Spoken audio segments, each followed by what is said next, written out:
decir la cita allí en casa también, hermanos. Deuteronomio capítulo 2, versículo 1 al 3. Luego volvimos y salimos al desierto, camino del Mar Rojo, como Jehová me había dicho, y rodeamos el monte de Seir por mucho tiempo. Y versículo 2, y Jehová me habló diciendo, bastante habéis rodeado este monte, volveos al norte. Bastante, mucho tiempo habéis rodeado este monte, vuélvete al norte, vuélvete donde están las promesas, vuélvete donde está la tierra prometida, vuélvete a la tierra que fluye leche y miel. Bastante habéis rodeado este monte. Vamos a orar, que Dios nos bendiga, hermanos, en esta noche. Padre, bendice tu palabra, nos ponemos en tus manos. Gracias por permitirnos estar aquí esta tarde, noche. Bendice esta palabra en cada corazón, en cada vida, que todos podamos ser edificados a través de tu palabra, bendecidos, mi Dios, que tu Espíritu Santo nos hable, nos haga pensar, nos haga reflexionar, nos dé entendimiento. Nos ponemos en tus manos. Ayúdame, necesito la intervención divina de tu Espíritu Santo. Te lo pido en Cristo. Amén y amén. Bueno, hermanos, qué bendición estar aquí en este servicio y en este mensaje. Gracias a Dios. Hemos sido bendecidos ya en la mañana. Una vez más podemos ser bendecidos. Y siempre, hermanos, miren, hermanos, mayormente ahora en este momento, ¿verdad? Mayormente no hay ningún lugar donde se pueda salir. Mayormente debemos de estar atentos al servicio y a la predicación de la palabra de Dios. Bastante habéis rodeado este monte, dice la palabra. Esta es una referencia al pueblo de Israel que anduvo peregrinando por el desierto 40 años, caminando los veranos, los otoños, los inviernos, las primaveras, las estaciones del año, los meses, las semanas, los días. Bastante habéis rodeado este monte de Seir. Por mucho tiempo lo habéis rodeado. Es tiempo de volver. Volveos al norte. El monte, en alguna manera, representa la pérdida de propósito que el pueblo de Israel tuvo al no creer que podían entrar a la tierra prometida. El estar rodeando ese monte representa la pérdida del propósito del pueblo de Israel al no creer que Dios podía introducirlos a la tierra prometida. Para nosotros, ese monte representa, para nosotros el pueblo de Dios como cristianos, representa estar estancados en un mismo lugar. Estar paralizados sin avanzar, estancados sin crecer. Representa también el hecho que pudiéramos estar desviados en el propósito de corazón que Dios ha puesto para cada uno de nosotros y desenfocados aún de nuestro Dios. Ese monte representa el hecho de que pudiéramos estar desviados del plan que Dios tenía para nosotros, desenfocados del plan que Dios tenía para nosotros. Hay algunos posiblemente que el plan que Dios tenía para él ya está muy lejos, porque pudiera ser que hemos caminado en sentido opuesto. Como Dios le dijo a Jonás, Jonás, levántate y ve a Nínive, al este. Y Jonás se levantó y fue al oeste, lado contrario. Y así pudiéramos estar igualmente desenfocados en ese monte, cada uno de nosotros, por no creer a Dios, que es 1000 veces mejor su voluntad que la voluntad del mundo, y la voluntad del diablo, y la voluntad de nosotros mismos. Es 1000 veces mejor la voluntad de Dios. No creemos que el diseño que Dios tenía para nuestra vida es 1000 veces mejor que el diseño que nosotros mismos queremos darle a nuestra vida. Y el propósito y el plan de vida que nosotros queremos darle a nuestra vida, creemos que es mejor nuestro propósito, y no es así. El propósito y el plan de Dios que Dios tenía para nuestra vida es 1000 veces mejor que cualquier plan y cualquier propósito hecho por hombre alguno.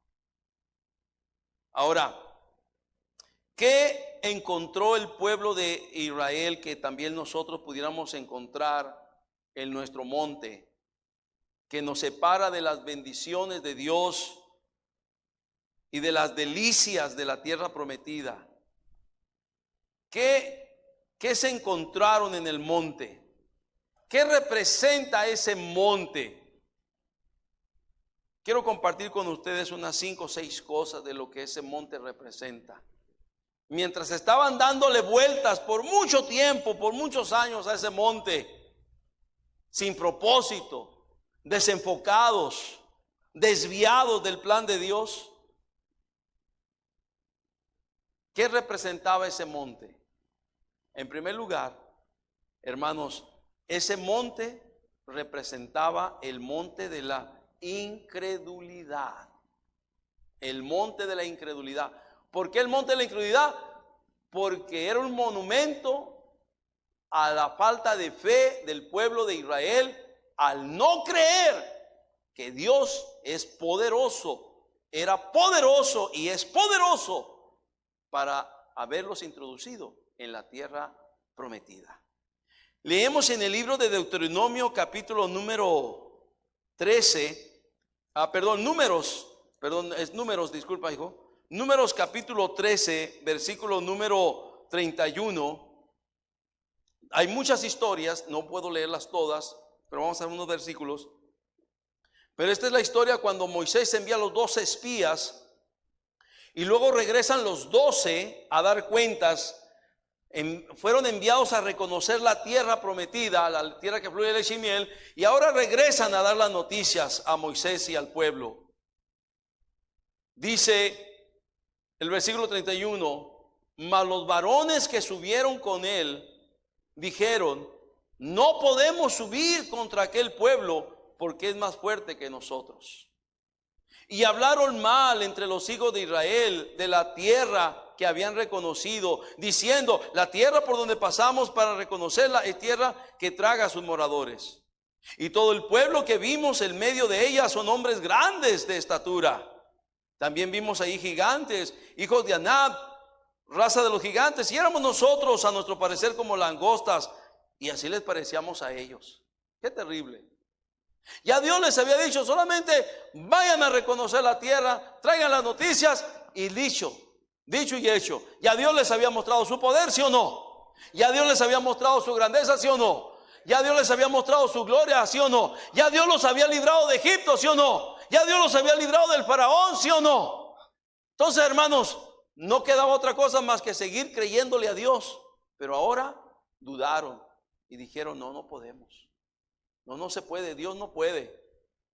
Y si tú crees que Dios no puede, eso es lo que va a pasar, Dios no puede. ¿Está bien? ¿Es lo que tú crees? Entonces, muchas veces, hermanos, estamos rodeando el monte de la incredulidad. Esta gente rodeó el monte de la incredulidad 40 años no más. Y ahí batallaron y sufrieron hasta que perecieron todos los hombres de 20 años arriba. Y todos los hijos de ellos, a los cuales ellos habían dicho que sus hijos iban a morir, fueron la generación que Dios levantó para meterlos en la tierra prometida. Queridos hermanos, el monte de la incredulidad. En el capítulo 14, versículo número 11, dice Dios: y Jehová dijo a Moisés, Números 14, 11, y Jehová dijo a Moisés: ¿hasta cuándo me ha de irritar este pueblo? ¿Hasta cuándo no me creerán con todas las señales que he hecho en medio de ellos? Fíjense, Dios mismo tiene que reclamarles y decirles: ¿hasta cuándo no me van a creer? O sea, con todo lo que he hecho, como me he mostrado, lo que he hecho con ellos, y todavía no me creen. ¿Cuántas veces nosotros igualmente, queridos hermanos, estamos rodeando el monte de la incredulidad y no le creemos a Dios que Él puede hacer grandes cosas también con nosotros? Él te puede usar, hermano. Tú tienes que creer, Él te puede usar. De repente vienen a nuestra mente ideas que decimos, o situaciones que decimos: ay, caray, ¿por qué? Y el hermano Rodolfo, como les conté, tiene varios hijos espirituales. Uno lo tiene ya en Cuautepec. Se llama Manuel García. El hermano Rodolfo jamás pensó que algo bueno saliera de ese muchacho. Es más, hermano Cristian, Andrés es mucho mejor que aquel chamaco. Ay, hermano, y si ese muchacho se compuso, hay esperanza para Andrés también. Pero tenemos que creerlo, hermanos, amén. Tenemos que creerlo. Hay esperanza para cualquiera de nosotros. Hermanos, los inservibles, los despreciables, los que este mundo no quiere, son los que Dios quiere usar para hacer su obra, hermanos. Los que no valen nada posiblemente, pero son los que Dios quiere usar. Dios es experto en levantar al pobre del polvo y del muladar para sentarlos con los príncipes de su pueblo. Él es experto en hacer eso. ¿Y sabe por qué lo hace? Porque si llama a uno bien teólogo, bien educado, ¿verdad? Y que todo lo sabe y que todo lo puede, entonces va a confiar más en sí mismo que confiar en Dios. Pero llama a uno que ahí está temeroso, que está desconfiado muchas veces, que tiene complejos hacia adentro y que en sí mismo no tiene carácter, no tiene personalidad, y no le queda otra más que confiar completamente en Dios, hermanos. Y decirle: Dios, yo no la hago, yo no puedo, yo no sé ni hablar, yo no sé ni qué hacer, ni cómo comunicar, pero confío completamente en ti. Y cuando tú confías completamente en Dios, Dios te va a usar. Dios a mí personalmente me ha concedido estar en diferentes foros, diferentes lugares, con gente con mucha capacidad de conocimiento, de conocimiento intelectual bíblico, mucha capacidad, en verdad. Y me ha concedido estar allí y me han invitado a presidir y predicar para ellos. Y yo a veces, cuando me pongo a pensar y digo: ¿y quién soy yo? ¿Quién soy yo? Mira, este hermano es graduado de la universidad tal y tal, tiene doctorado en tal y tal, y este otro pastor es el pastor y tiene tal y tal y tal, y sus credenciales son. ¿Quién soy yo? Y yo le digo a Dios: Dios, yo no sé ni por qué estoy aquí, no entiendo. La verdad no sé. Pero una cosa yo sí sé, que si tú no me usas, yo voy a salir ahí a esa plataforma y voy a hacer el ridículo. Así es de que o me usas, porque no hay de otra, Señor. Yo confío totalmente en ti y dependo de ti. Dependo de ti. Porque yo no tengo las credenciales que el doctor fulano de tal tiene, el doctor fulano de tal tiene, el otro doctor, puro doctor. Puro doctor. Dijo aquel pastor: yo ni enfermero llego. Puro doctor. pero es la gracia de Dios. Es el creerle a Dios.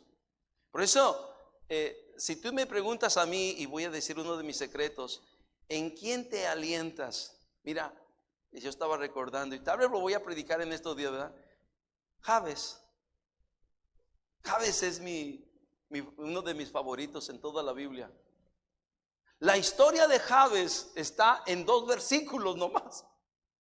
No sale en ninguna otra parte. No se habla más. Toda su biografía está en 2 versículos de la Biblia. Y Jabes me inspira, me motiva. Y si Dios usó a Jabes, también me puede usar a mí. Nomás tengo que hacer lo que Jabes hizo. Y en 2 versículos de la Biblia nos inspira para servir al Señor y poder hacer algo en la obra del Señor, algo que glorifique su nombre.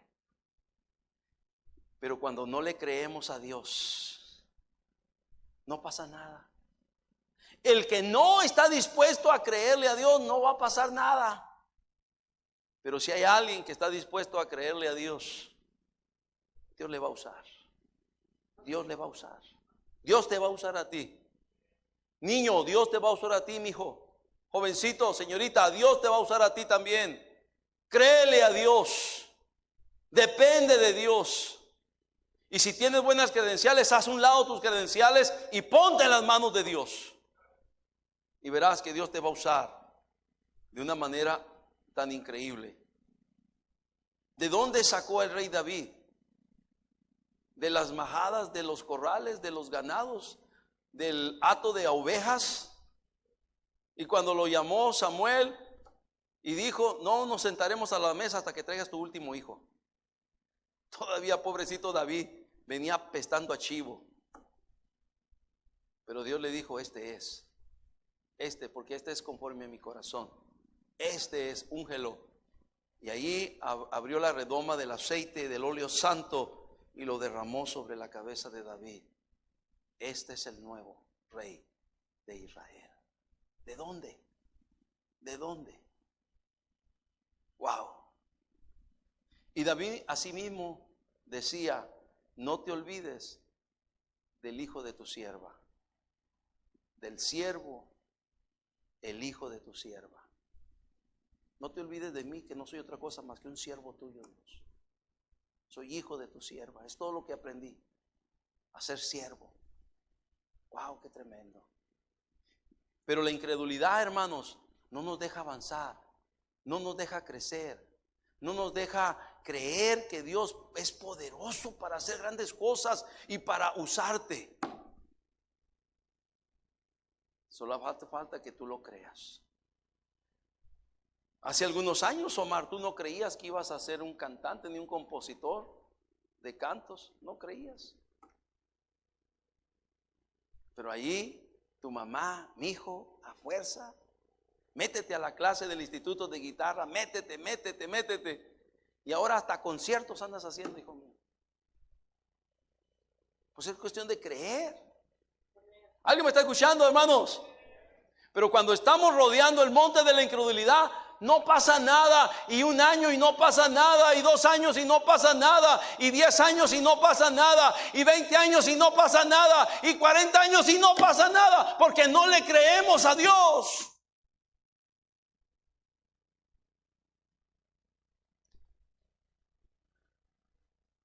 Otro monte muy común en el pueblo de Israel fue el monte de la murmuración. Leemos en el Salmo 106, hay muchos versículos, pero Salmo 106 nos dice, en el versículo 24 y 25, es una relación del primer punto y del segundo punto, dice: pero aborrecieron la tierra deseable, no creyeron a su palabra. No creyeron la palabra de Dios, aborrecieron la tierra deseable. Versículo 25: antes murmuraron en sus tiendas y no oyeron la voz de ¿quién, hermanos? Murmuraron. Empezaron a murmurar. Hermano, cuidado con el pecado de la murmuración. Cuidado. Lo tenemos en el libro de, déjeme checar aquí, me dieron una indicación de la antena. Ahí está ya. Luego tenemos en el libro de 1 Corintios capítulo 10, versículo 10, donde nos dice la palabra de Dios, 1 Corintios 10, 10. Vean ahí lo que dice la palabra del Señor. Dice, ni murmuréis, como algunos de ellos murmuraron y perecieron por el destructor. ¿Qué les parece, hermanos? O sea, esto habla de Coré, Datán y Abirán, que se abrió la tierra y se los tragó, y el destructor se los tragó. Perecieron. La historia que está muy común, el número 16, 41 en adelante, no lo vamos a ver, pero ahí está la historia, lo que pasó con esta gente que empezó a murmurar contra Dios y murmurar contra Moisés y murmurar contra Aarón. Oh, hermanos, si usted ve la historia en el libro de Israel, del libro de Números y Deuteronomio y Levítico y Éxodo, usted va a encontrar un pueblo murmurador, un pueblo de Israel que por cualquier cosa andaban quejándose y murmurando. Lamentablemente, la murmuración los llevó a la perdición. La murmuración, como dice el Salmo 106, nos dice el versículo que leíamos ahorita: antes murmuraron en sus tiendas y no oyeron la voz de Jehová, por tanto alzó su mano contra ellos para abatirlos en el desierto. O sea, hermanos, dejemos de murmurar. Yo no sé si esa sea su práctica de usted, pero es una muy mala práctica. Que empiece usted a andar hablando de gente y de las cosas y de los hermanos. Quítese de cosas, déjese de cosas. Eso es pecado, ya no tenemos tiempo para eso. Deje de andar murmurando. Mejor póngase a orar. Si no le parece bien algo, póngase a orar. ¿Quién lo va a cambiar? Dios lo puede cambiar. Dios lo puede hacer diferente. Déjese de andar ahí murmurando, criticando. Vamos, lamentablemente dentro del pueblo hay mucha gente que nomás se la pasa criticando y no hace nada. Deje de andar criticando. Y usted póngase a orar. Es lo único que puede hacer. Quien puede cambiar las cosas y las vidas es el Señor. Entonces, déjese mejor de andar hablando de otros, criticando a otros, murmurando de otros. Usted que está murmurando, le pregunto, ¿y usted qué está haciendo? ¿Y usted qué está haciendo? No, pero es que si a mí me dejaran. No, usted hágalo. Hágalo por usted mismo. Si tanto anda hablando y tanto dice y tanto critica, hágalo usted. ¿Sabe qué voy a hacer yo? Lo voy a aplaudir, lo voy a reconocer. Voy a decir, mira, qué bendición. Esa hermana, ese hermano se dejó de cosas y mira, está haciendo de bendición. Yo me gocé con el hermano Jorge y la hermana Rosa. Pusieron aquí afuera en el estacionamiento el lunes que vinieron, pusieron su carro y su bocina, ¿verdad? Y ahí andan por las calles, publicando, predicando. El hermano Chava cantando y otros predicando. Y ahí andan en las calles. Yo digo, wow, qué bendición. En vez de andar allí murmurando y criticando, no, ¿qué puedo hacer yo? En este tiempo, hermanos, de pandemia, es un tiempo de oportunidad. ¿Qué puede hacer usted? Es como muchos nos agarramos murmurando del gobierno, que el gobierno, que no esto, que no. Otra gente dijo, yo voy a dejar de murmurar y voy a empezar a hacer, ¿cómo se llama? Cubrebocas. Y mujeres, hemos visto historias que se han hecho cubrebocas por cientos y por miles y las regalan a la gente. En vez de estar murmurando y criticando, no, que debiera el gobierno darnos y que esto, que el otro, déjate de andar murmurando, ponte a hacer algo. Esos que andan murmurando y criticando, en vez de ayudar, están estorbando. Entonces, no ayuda para nada. ¿Qué vamos a contribuir con nuestro país, con nuestra patria en estos tiempos de pandemia? ¿Qué vamos a contribuir? ¿Cómo vamos a ser de bendición? El pueblo de Dios, ¿cómo va a ser de bendición a este mundo? Entonces pensemos en convertirnos en instrumentos usados por Dios en las manos de Dios, en vez de estar ahí nomás murmurando, diciendo todo lo mal, que a mí no me parece eso, a mí no me parece aquello, a mí no me parece que... Déjate de murmurar y ponte a hacer. ¿Qué estás haciendo tú? ¿Qué estás haciendo tú? No sé, ¿alguien me está escuchando esta noche? Otro monte, aparte del monte de la incredulidad y el monte de la murmuración, que tenemos que dejar de andar rodeando, es el monte de la idolatría. El monte de la idolatría. Dos pasajes y los vamos a leer en Éxodo 32 del 1 al 6. Éxodo 32 del 1 al 6 dice la palabra del Señor. En Éxodo 32 dice: viendo el pueblo que Moisés tardaba en descender del monte, se acercaron entonces a Aarón y le dijeron: levántate, haznos dioses que vayan delante de nosotros, porque a este Moisés, el varón que nos sacó de la tierra de Egipto, no sabemos qué le haya acontecido. Versículo que sigue: y Aarón les dijo: apartad los zarcillos de oro que están en las orejas de vuestras mujeres, de vuestros hijos, de vuestras hijas, y traédmelos. Versículo 3 dice: entonces todo el pueblo apartó los zarcillos de oro que había en sus orejas y los trajeron a Aarón. Versículo 4: y él los tomó de las manos de ellos y les dio forma con buril, e hizo de ellos, ¿qué hizo, hermanos? ¿Qué hizo? Un becerro de fundición. Entonces dijeron: Israel, estos son tus dioses que te sacaron de la tierra de Egipto. No, estos son tus dioses, le dijeron. Los que te sacaron de la tierra de Egipto. Ya de Moisés y de Jehová su Dios no sabemos nada, pero estos son tus dioses. Y él los tomó de las manos. Versículo 5. Y viendo esto, Aarón edificó un altar delante del becerro y pregonó a Aarón y dijo: mañana será fiesta para Jehová. O sea, tratando de decir que el becerro de oro era Jehová. Versículo 6 dice: y al día siguiente madrugaron y ofrecieron holocaustos y presentaron ofrendas de paz, y se sentó el pueblo a comer y a beber, y se levantó, ¿qué dice? A regocijar. Toda una pachanga de idolatría hicieron esa gente, hermanos. Ídolos, dioses, el monte de los dioses. Mucho más cuando leemos, nos da más luz en esto, cuando leemos Hechos capítulo 7. En Hechos capítulo 7, vamos ahí, hermanos, el versículo número 40. Nos narra Esteban, está narrando la historia de Israel y toca esta parte de la historia de Israel. Versículo 40 dice: cuando dijeron a Aarón: haznos dioses que vayan delante de nosotros, porque a este Moisés que nos sacó de la tierra de Egipto no sabemos qué le haya acontecido. Entonces hicieron un becerro y ofrecieron sacrificio al ídolo, y en las obras de sus manos, ¿qué hicieron, hermanos? ¿Se qué? Regocijaron.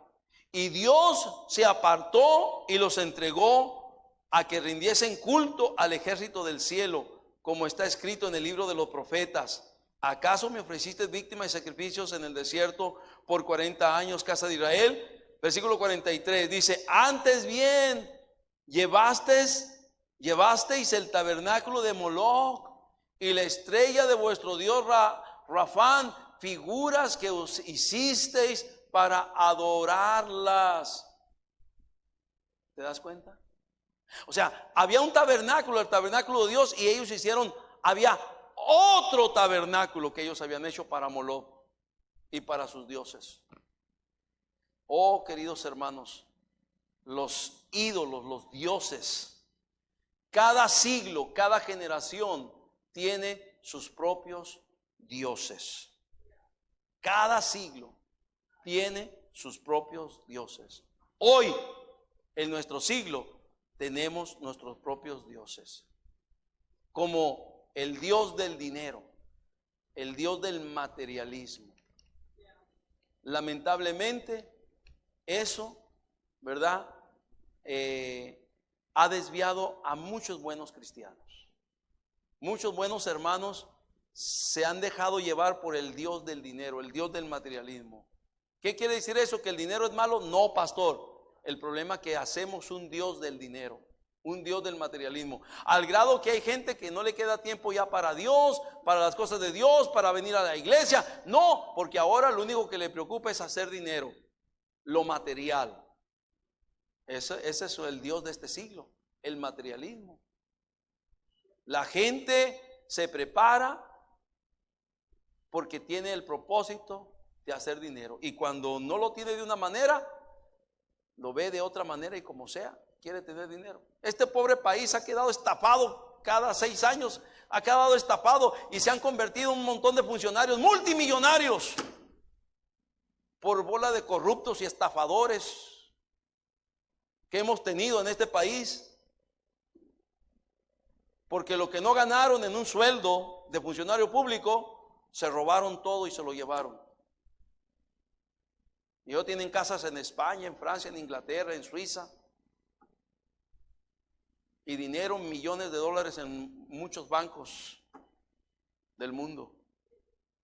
Si todos esos ratas regresaran el dinero, ávaros, y los metieran a la cárcel.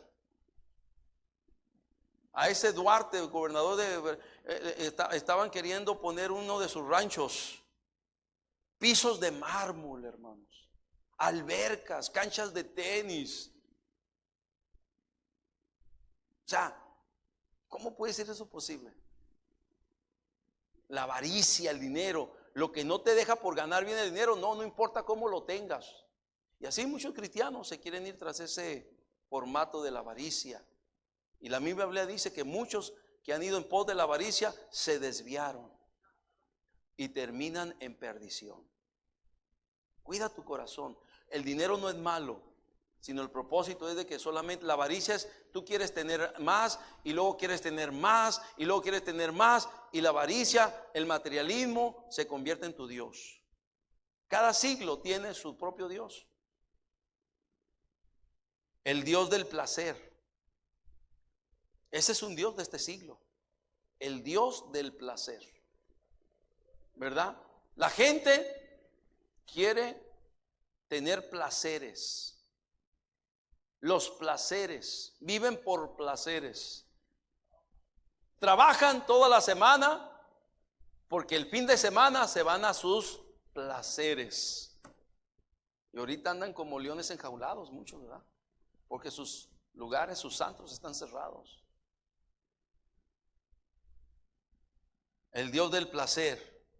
Y yo sé, les voy a tocar a otro Dios que les va a doler, a más de alguno aquí les va a doler. Ni modo, se lo tengo que decir, porque es un Dios que hoy en día muchos cristianos, Moisés Martínez es uno de reverencia a este Dios, ¿verdad? O sea, junto con el tabernáculo del Señor hay otro Dios que va cargando también, y muchos lo cargan, ¿verdad? Se los voy a decir, hermanos, es el Dios del deporte. Ese es un Dios. Pastor, ¿el deporte es malo? No, no es malo, es bien, me gustan a mí. A mí me encantan todos los deportes. Me gustan ver todos los deportes, ¿verdad? Ahorita no traigo en mente un deporte que no me guste. Me gusta ver todo lo deportes, me gusta ver los deportistas, los atletas, los corredores. Oh, es emocionante todo eso. Pero de eso a convertir el deporte en un Dios. Hay padres de familia, escúchame bien, que ya no traen sus hijos a la escuela dominical porque les toca juego de fútbol. Porque para ellos ya es más importante que su niño vaya a jugar fútbol que venir a la escuela dominical. Ya hiciste del deporte un Dios. No, en una de esas, mi hijo se convierte en un Messi, en un Ronaldo, ¿verdad? Ahí en la iglesia, ¿no pasará de que toque la flauta? ¿O que sirva con el hermano Chuy ahí en el sonido? ¿No pasará de eso? No, yo creo que mi hijo se destaque, sea un gran deportista. Sí, allá va a aprender todas las mañas, todas las groserías, todas las malas palabras que se hablan. Allá lo va a aprender. Lo que no está aprendiendo cosas buenas en la escuela dominical. Porque los padres del deporte hacen un ídolo, hacen un Dios. al grado que llega a ser más importante. Un Dios es aquello que le roba el lugar a Dios. Un ídolo es aquello que le roba el lugar a Dios. Un Dios pagano, un Dios del mundo, un Dios con D chica, es aquel que le roba el lugar a Dios. ¿Quiénes los hacen? Nosotros los humanos los hacemos. Hay cristianos que cuando viene su partido favorito no vienen a la iglesia. ¿Recuerdan en el mundial pasado que jugó a la misma hora? México jugó a la misma hora de la mañana. Y muchos no vinieron a la iglesia. Y sabes una cosa, en todas las iglesias cristianas no vinieron. La excusa es que mandaron decir con su esposa que su esposo no puede venir porque está enfermo. Qué casualidad que ese día un montón de hermanos se enfermaron. Y de jóvenes se enfermaron. Qué casualidad. No, es su ídolo, es su Dios. Estaban atendiendo a su Dios, estaban alabando a su Dios, estaban alabando a su ídolo. No sé si alguien me está escuchando. Y qué bueno, por eso México perdió. Por ustedes, los malos cristianos que adoran su ídolo. Si hubieran venido, tal vez México hubiera ganado. ¿Alguien me está escuchando? Bueno, eso se lo dejo. Yo sé que a muchos no les iba a gustar. Aquí hay muchos montes más. El monte de la envidia. Aarón y María tuvieron envidia de Moisés. Números 12. El monte de los deseos carnales. Números 11, del 1 al 6. Tuvieron un vivo deseo. ¿Quién nos diera a comer carne? Números 21 nos habla del monte del desánimo. Finalmente se desanimaron, se desalentaron. Dios dice, bastante habéis rodeado este monte. Deja la incredulidad, deja el monte de la incredulidad, deja el monte de la murmuración, deja el monte de la envidia, deja el monte de la idolatría, deja el monte de los deseos carnales, deja el monte del desánimo. Es tiempo que retomes tu propósito. Y el plan que Dios tiene para tu vida es tiempo que lo retomes y vuelvas otra vez a hacer la voluntad de Dios. 1000 veces mejor es la voluntad de Dios que el hacer yo mi propia voluntad. 1000 veces mejor es hacer la voluntad de Dios que hacer la voluntad de los hombres o la voluntad de este mundo. Entonces, hermanos, vamos a dejar de rodear el monte. Vamos a echarle ganas y vamos a ir a la tierra prometida, a donde están las bendiciones. Amén. Vamos a orar. Cierren tus ojos. Señor, gracias por tu palabra en esta noche. Ha sido de bendición. Ayúdanos, Señor. Nos ponemos en tus manos.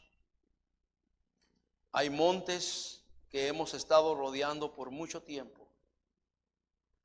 Necesitamos dejar de rodear el monte y volvernos otra vez a tu plan, volvernos otra vez a tu voluntad, volvernos otra vez a lo que tú quieres, como tú nos quieres usar. Ayúdanos, Señor. Todo cerrado, toda cabeza inclinada en esta noche. ¿Cuántos podrían allí doblar su rodilla y decirle, Señor, ayúdame a mí también? Te necesito. Quita el monte de la incredulidad, quita el monte de la murmuración, quita de mí el monte de la envidia, quita de mí el monte de la idolatría, quita de mí el monte de los deseos carnales, quita de mí el monte del desánimo. Señor, ayúdame, te necesito, te necesito. Mi amigo, mi amiga, yo le invito esta noche, si usted no tiene a Cristo, arrepiéntase. Arrepiéntase de sus pecados le llevan a la condenación. Venga a Cristo, venga a conocer a Cristo, entrégale tu vida, entrégale tu corazón. Si nunca le has entregado tu vida a Cristo, entrégasela. Pídele que sea tu salvador personal, pídele que salve tu alma, pídele que perdone tus pecados, pídele que te dé vida eterna. Cristo te salvará. Si tú estás allí viéndome y todavía no tienes a Cristo, dobla tu rodilla y dile a Cristo, Señor Jesús, te pido me perdones por mi vida de pecado que he llevado. Me arrepiento de cómo he vivido y te entrego mi vida, mi corazón. Te recibo en mi corazón como mi Salvador personal. Sálvame, Señor, perdóname, Señor. Dame la vida eterna que tú prometes. La recibo con gozo y con gratitud. Mi Dios, gracias por tu palabra. Gracias por hablarnos. Ayúdanos a dejar de rodear este monte y empezar a hacer tu voluntad. Nos ponemos en tus manos. En el nombre de Cristo. Gracias. Amén y amén. Muchas gracias por ver este video. Esperamos que haya sido de bendición para su vida. Si gusta ver más contenido de nuestro canal generado en nuestra iglesia, puede dar clic aquí en el enlace que aparece a un lado de mí. También no se olvide de suscribirse en este botoncito y presionar la campanita para recibir las notificaciones cada vez que Iglesia Bautista Esperanza genere nuevo contenido. Nos estamos viendo y que Dios los bendiga.